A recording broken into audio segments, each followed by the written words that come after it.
Grupi parlamentar i Levicës sot ka dorëzuar në kuvend interpelancë për punën e ministrit të Brendshëm Pançe Toshkovski.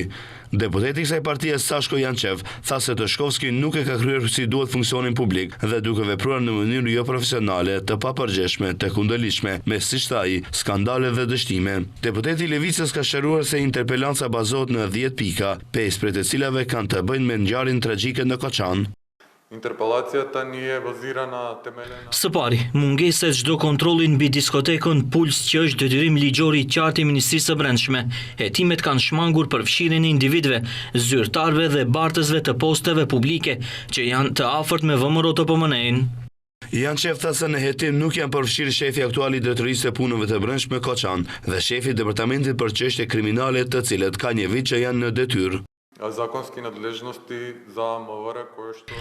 Nuk dëgjuam se në hetim është përfshirë edhe inspektoria e krimit ekonomik në Drejtorinë e Punëve të Brendshme të Koçanit, e cila, duke pasur parasysh parregullësitë në funksionimin e diskotekës, nuk ka marrë asnjë masë hetimore, që është obligimi i saj ligjor.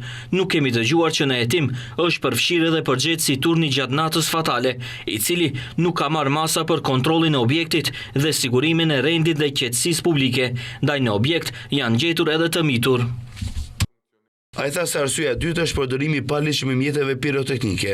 Sipas ligjit për mbrojtje nga lëndët plasëse, Ministria e Brendshme është ajo që mban evidencë për lejet e lëshuara për mjetet piroteknike. Si arsye të tretë, Jançev përmendi mosdhënien e ndihmës nga policia gjatë ngjarjes. Baza e katërt, tha ai, janë kërcënimet e papranuara të Facebookut, drejtuar kritikeve të qeverisë gjatë një kohe traume kolektive dhe revolte publike.